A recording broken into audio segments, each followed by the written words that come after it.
أهلا وسهلا فيكن بحلقة جديدة. اليوم رحلتنا رح تكون لمكان مميز كتير بسوريا، مدينة الرقة. بسموها عروس الفرات. يا سلام، اسم على مسمى فعلا. تماما. ومعنا اليوم مادة بصراحة غنية كتير، عنوانها الرقة عروس الفرات وقلبها.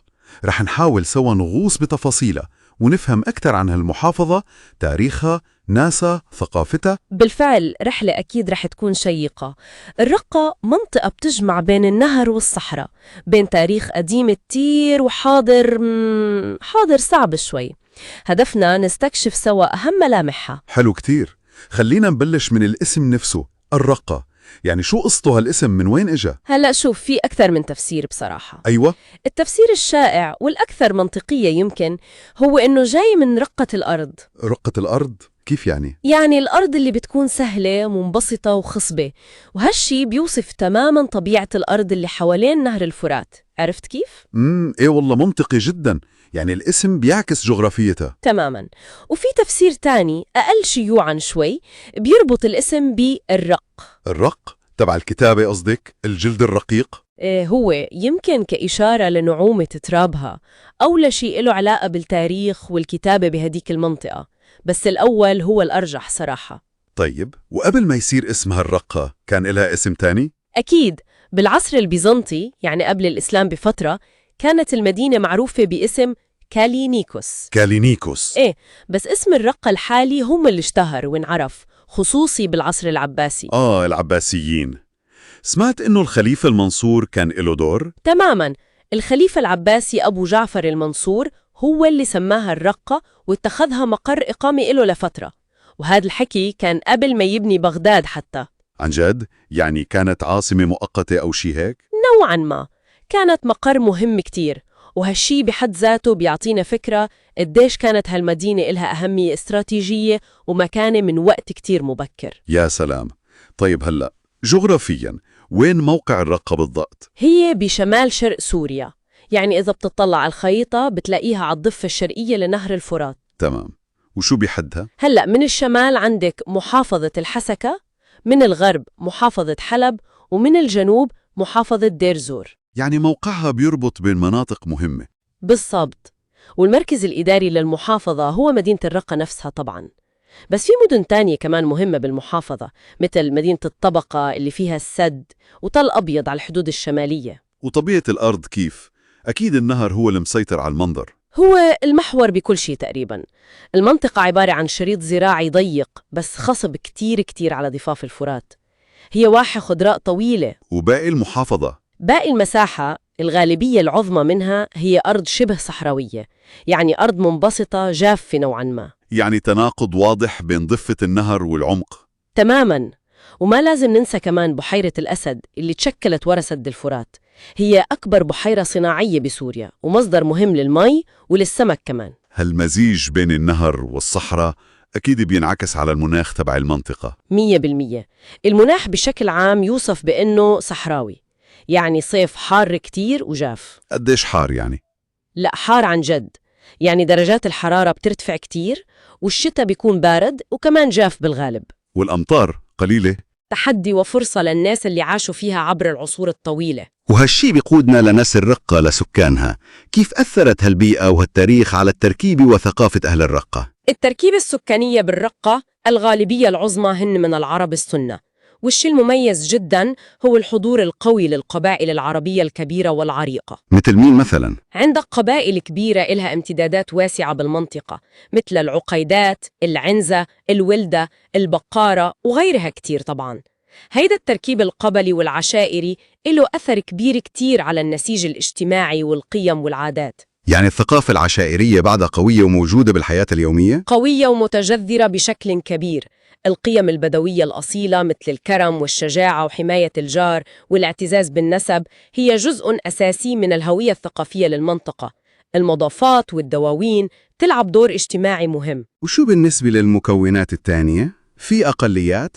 هلأ بالإضافة للغالبية العربية في وجود كردي مهم، خصوصي بالمناطق الشمالية من المحافظة، مثل منطقة تل أبيض وعين عيسى، يعني قريب على الحدود التركية.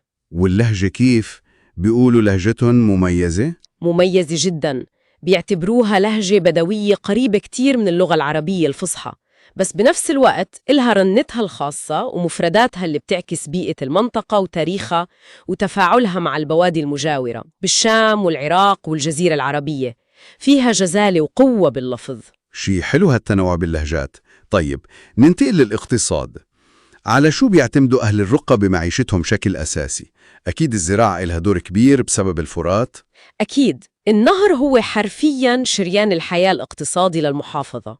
الزراعة غنية ومتنوعة جداً بفضل مياه الري. شو أهم المحاصيل؟ القطن كان تاريخياً المحصول الاستراتيجي الأول، وكان له أهمية كتير كبيرة. وطبعاً القمح والشعير والذرة الصفراء والخضروات كمان بينتجوا منها كميات منيحة. وما بننسى محاصيل تانية مثل السمسم والكمون. الكمون الرقوي معروف بجودته. والشي غير الزراعة، تربية الحيوانات مثلاً؟ إيه طبعاً، تربية المواشي خصوصي الأغنام جزء مهم جداً من الاقتصاد الريفي، وخاصة بالمناطق شبه الصحراوية البعيدة شوي عن النهر. وفي كمان اهتمام بالنخيل ببعض المناطق. والصيد، بما أنه في نهر وبحيرة كبيرة. الصيد النهري نشيط نسبياً، سواء بنهر الفرات أو ببحيرة الأسد. أهم أنواع السمك اللي بيصيدوها هي الكارب والشبط والمشط، وأنواع تانية محلية. يعني في ثروة سمكية لا بأس فيها. والصناعة، إلها وجود مهم ولا بعدها محدودة؟ هلأ الصناعة بشكل عام تعتبر بسيطة أو تقليدية نوعاً ما بالرقة، يعني ما في صناعات ضخمة كتير. يعني بتعتمد على المنتجات المحلية؟ بالضبط، بتتركز أكتر شيء على الصناعات الغذائية اللي مرتبطة بالإنتاج الزراعي، مثل معاصر الزيوت خاصة زيت السمسم والقطن ومحالج القطن. وفي كمان بعض الصناعات النسيجية البسيطة. وسد الفرات أكيد له دور اقتصادي غير المي. طبعاً، سد الفرات بيوفر مصدر مهم للطاقة الكهرومائية، مو بس للمحافظة، لسوريا كلها. وهالشي كان له أثر على التنمية بالمنطقة ولو بشكل محدود، وساعد على قيام بعض المشاريع الزراعية والصناعية. يعني منشوف كيف النهر بيأثر على كل جوانب الحياة تقريباً. تماماً، هو عصب الحياة بالرقة. طيب، الرقة كمان معروفة بتاريخها العريق وأثارها. شو أبرز المعالم اللي بتدل على هالتاريخ؟ هلأ أبرز شيء واللي بيخطر عبال أي حدا بيسمع بالرقة هو أسوار الرقة العباسية. الأسوار الشهيرة. إيه، هي أسوار ضخمة من الطين والآجر بناها الخليفة المنصور بالأصل، وبعدين الخليفة هارون الرشيد اللي كتير حب الرقة وسعها وحصنها أكتر. سمعت إنه هارون الرشيد قضى فيها فترات طويلة؟ صحيح، هو اتخذ الرقة مقر رئيسي للخلافة وعاصمة صيفية لفترة طويلة، يمكن حوالي 13 سنة. وهالشي بيعكس قديش كانت المدينة مزدهرة ومهمة بهديك الفترة. الأسوار هي الشاهد الأكبر على هداك العصر الذهبي. للأسف سمعت إنها تضررت كتير مؤخراً. للأسف الشديد أجزاء مهمة منها وخصوصي عند باب بغداد تعرضت لدمار كبير خلال الحرب الأخيرة، شيء بيحزن كتير. طيب، وغير الأسوار في معالم تانية مهمة؟ في عندك قصر البنات، هي أطلال قصر عباسي بيعتقدوا أنه كان جزء من المجمع الإداري أو السكني الكبير اللي بناه الرشيد. أثاره بعد موجودة. والجامع القديم؟ الجامع العتيق أو بيسموه الجامع المنصوري، هاد جامع قديم كتير، أساساته بترجع حتى للعصر الأموي قبل العباسي. أقدم من العباسيين؟ الأساسات ممكن تكون أموية، لكن الزخارف والمحراب والتوسعة الكبيرة تمت بالعصر العباسي، وهو يعتبر تحفة معمارية بتجمع بين الفن الأموي والعباسي. وكمان للأسف مئذنته تأثرت كتير. وشو كمان؟ يعني هدول أبرز الآثار التاريخية القديمة. بس حتى سد الفرات بحد ذاته، مع أنه حديث نسبياً، يعتبر معلم عمراني واقتصادي مهم جداً بالمنطقة. فعلاً، تاريخ غني وآثار بتحكي قصص. طيب، من التاريخ للعادات والتقاليد والفنون، شو بيميز تراث الرقة الشعبي؟ التراث الشعبي بالرقة غني كثير ومرتبط بشكل كبير بالبيئة البدوية والعشائرية. الشعر النبطي والشعر البدوي له مكانة خاصة جداً. يعني بيقولوا شعر بالمناسبات وهيك؟ طبعاً، المضافات والدواوين بتكون مساحة مهمة لإلقاء القصائد اللي غالباً بتحكي عن البطولات، الكرم، قصص العشق، وصف الطبيعة، والملاحم البدوية القديمة.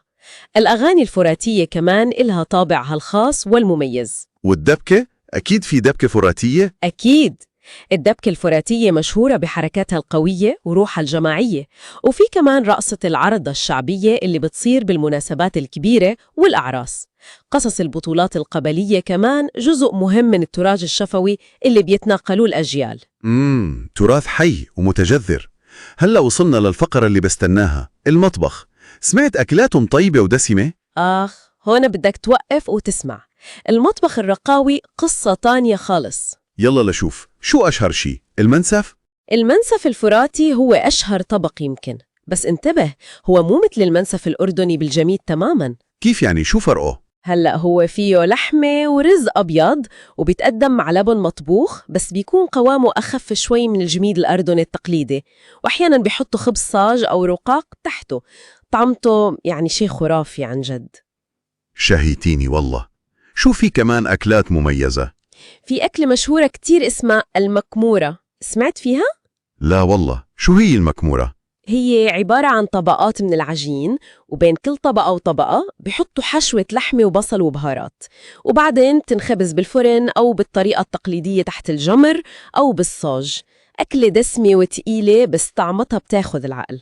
يا سلام، شكلها أكلة شتوية بامتياز. تماماً. وعندك كمان الكبة بأنواعها، بس بالرقة مشهورة كبة الرز أكتر من كبة البرغل، يمكن بيعملوها مقلية أو باللبن. طيب والحلويات؟ شو بيحلوا أهل الرقة؟ الحلويات بسيطة نوعاً ما بس طيبة. أشهر شيء الزردة، اللي هي نوع من الرز بحليب بس بيضيفوا له كركم بيعطيه لون أصفر، وبيحطوا عليه قرفة أو هيل. وفي العصيدة اللي هي طحين وسمنة وسكر، بتعطي طاقة ودفى بالشتاء. والمكونات الأساسية شو اللي ما بيستغنوا عنه بمطبخهم؟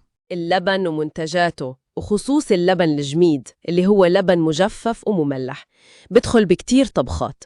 والبرغل كمان له حضور، والسمنة العربي طبعاً. يعني مطبخ أصيل ودسم وبيعتمد على المتوفر بالبيئة. 100% بيعكف طبيعة المنطقة وقيم الكرم كمان. للأسف كل هالتاريخ الغني والثقافة والتلاف والمطبخ الطيب اتعرضوا لصدمة كتير قاسية بالفترة الأخيرة. إيه والله، للأسف الشديد. الرقة كانت من أكتر المدن السورية اللي دفعت ثمن غالي كتير بالحرب. المدينة تعرضت لدمار هائل، خصوصي خلال فترة سيطرة تنظيم داعش والمعارك اللي صارت لتحريرها. يعني البنية التحتية تضررت كتير بشكل كارثي. مستشفيات، مدارس، جسور، شبكات مي وكهرباء، بيوت الناس، حتى الآثار مثل ما حكينا، كله تضرر بنسب متفاوتة، وبعضها تدمر بالكامل. تعاقب السيطرة عليها بين أطراف مختلفة كمان زاد الوضع سوء من ناحية الخدمات. والوضع الإنساني؟ كان صعب جداً. صار في تهجير واسع للسكان، سواء خارج المحافظة أو حتى خارج سوريا. وصار في تراجع كبير بمستوى الخدمات الأساسية مثل التعليم والصحة. معاناة كبيرة عاشوها أهل الرقة، بس هلأ في جهود عم تصير للتعافي وإعادة الأعمار. أكيد، هلأ الحمد لله في جهود مستمرة، يعني الحياة عم ترجع تدريجياً للمدينة. في منظمات دولية ومحلية عم تشتغل على إعادة تأهيل بعض البنى التحتية والخدمات، وأهل الرقة نفسهم بإصرارهم عم يحاولوا يرجعوا يبنوا حياتهم وبيوتهم ومحلاتهم. يعني في أمل بالرغم من كل الصعوبات. الأمل موجود دايماً، بس التحديات لسه ضخمة كتير، والحاجة للدعم والمساعدة كبيرة لإعادة الرقة لمكانتها. بالختام بعد كل هالحكي منشوف إنه الرقة فعلاً بتستحق لقب عروس الفرات. هي مدينة بتجمع تناقضات كتير، بس هالشي هو اللي بيعطيها سحرها يمكن.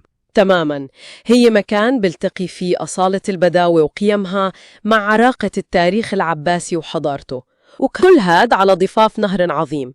وبنفس الوقت هي مدينة عم تواجه تحديات الحاضر القاسية بكل شجاعة. هي فعلاً مثل ما وصفتها المصادر عقد الفرات وذاكرة العرب. وصف جميل ومعبر، ظل النخلة وصوت الفرات. بالضبط. وهالشي بيخلينا نفكر بنقطة مهمة للمستقبل. اتفضلي. يعني في ظل كل الدمار والمعاناة اللي مرت فيها الرقة، كيف ممكن هالثقافة المحلية القوية، هويتها المرتبطة بالنهر والأرض والعشيرة، كيف ممكن تكون هي نفسها المصدر الأساسي للقوة والمحرك لإعادة بناء المدينة؟ مو بس بناء الحجر، قصدي بناء النسيج الاجتماعي والثقافي والحضري من جديد. سؤال مهم كتير وبيفتح باب للتفكير العميق. كيف ممكن التراث يكون جسر للمستقبل مو بس ذكرى للماضي؟ تماماً. هذا سؤال نتركه مفتوح للمستقبل ولأهل الرؤى نفسهم ليجاوبوا عليه بأفعالهم وإصرارهم. شكرا جزيلا على هالمعلومات القيمة وهالرحلة الممتعة بربوع الرقة. العفو، كانت فرصة حلوة نحكي عن هالمدينة العريقة.